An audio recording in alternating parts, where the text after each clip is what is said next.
So Todd Allmendinger from the Cleantech Group, here talking with our Senior Associate in Energy and Power, Selene Law. Mm-hmm. Hello, Todd. How are you doing? We're going to talk about geothermal today. We are. As we were talking about before, geothermal's coming back around, I guess, a good way to look at it. Mm-hmm. And some of the original technologies that geothermal developed were then used by the oil and gas industry. Mm-hmm. Now some of those technologies are making it back into geothermal. So do you think that the role of the oil and gas drilling is going to have a big impact on geothermal going forward? Yes, yes and no. So there's been a major shift in geothermal over the last few years, and there's been a few really interesting companies in the market, such as Ever, Quaise. Everyone's heard of Quaise, Pervo, and etc. And a lot of them, what they're doing, they're taking either old oil and gas drilled holes or oil and gas fields, or old geothermal fields, and they're trying to kind of expand and add a bit of life to it. And they are doing that exactly as you said. So they're using a technology from oil and gas industry, originally from geothermal. Then oil and gas took it, developed it, obviously directional drilling and fracking.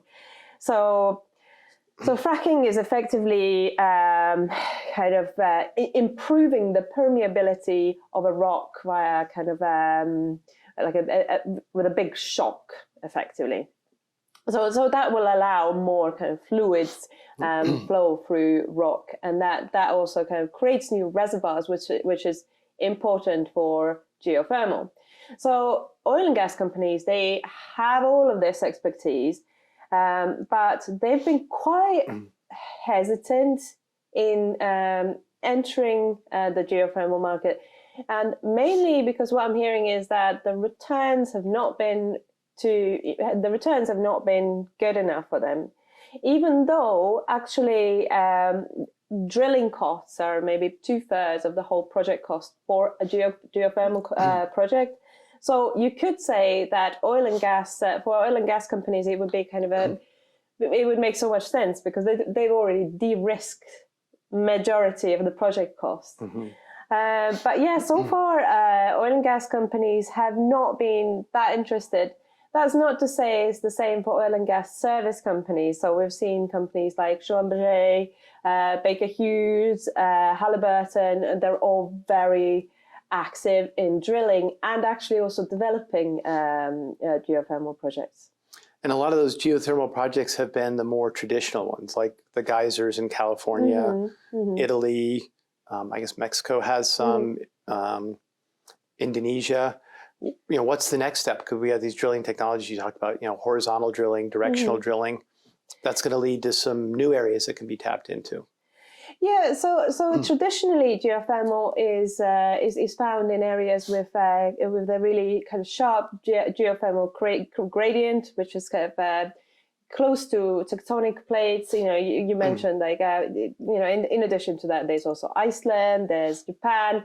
So these are areas where you could find sedimentary rock and really good geothermal gradient close to the surface, so you don't actually need to drill so far.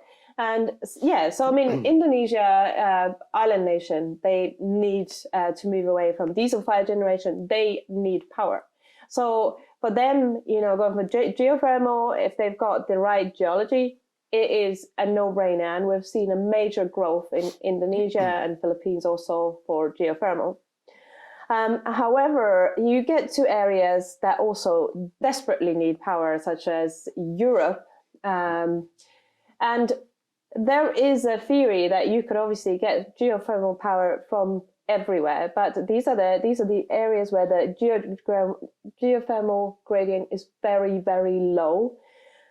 So you need to drill very deep. And that was the company Quaise you were talking about, for example. That is the company Quaise. Millimeter wave drilling to 7 kilometers. That's right.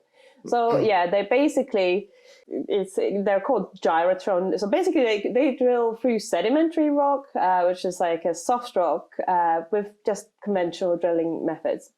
But then once they get to like hard rock, they use what they call gyrotomes and millimeter drilling. So basically they pulverize the rock underneath.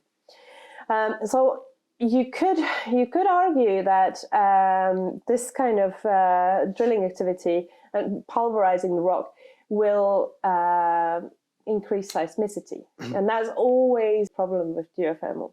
Geothermal in general is absolutely fantastic because it's got 90% efficiency. You know, a lot of geothermal projects run at even 100% capacity factor, which basically means that the plant is producing the whole time, and that makes it absolutely a fantastic resource. However, seismicity is a bit of a problem. And coming back to Quaise, they are saying, so Quaise and they are the very similar company, GA Drilling, they're saying that they're reducing seismicity by basically not drilling in seismic areas. So as I said before, the best resources are at tectonic areas, kind of at faults. So they would go a few kilometers away from there, or further out. And also, you could argue that this seismicity is not a problem in areas like US that are not very population dense, like deserts or wherever you could Nevada. test. Yes, exactly. And you were talking also before about Europe. One of the differences is that one of the big concerns in Europe is seismicity, and why you don't think there's going to be as much geothermal in Europe? Well, Europe's dropped the ball a little bit when it comes to geothermal power. I mean, everyone's heard of the big overarching policy document, Repower EU. Now, that doesn't even mention geothermal power at all. There's no kind of incentives such as the US, obviously the IRA. US has set a goal of reducing geothermal drilling costs and project costs by 90%. Europe has nothing to match. They are also it's also a very difficult region to get permitting. So it could take up to even 10 years to permit. And the drilling, yes, it's a bit of a problem because a few years ago there was a project in France that got pulled. It was millions and millions of dollars. It was a big geothermal project. It got pulled because of the concerns of seismicity. So there's also kind of this reputational damage, if you will, just drilling in Europe. I don't think people are very supportive of it in general.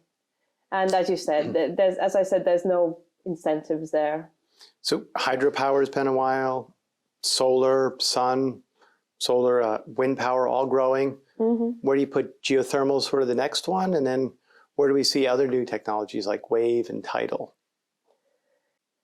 I don't think, but it all comes down to project economics. It all comes down to economics. So wind and solar, they took off because in the beginning they were subsidized to hell, basically. There was so much money put in China, Europe, US, and that made this cheap. And now geothermal is going to follow the same route. The IRA, there's a bunch of grants from the DOE and etc.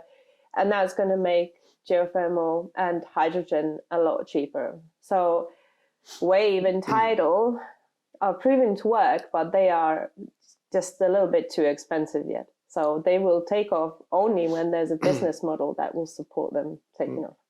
I think it was the president or head of the IEA that said 50% of the technologies we need to reach net zero aren't invented yet. So, changes, innovation for geothermal, innovations for wave, innovation for all these other technologies, better solar technologies, all important things to get us there. Absolutely.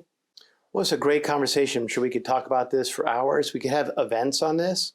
I think you've got some more research you're going to be putting out on geothermal, nuclear, some other great topics. Yeah, absolutely. There's a geothermal spotlight coming out imminently.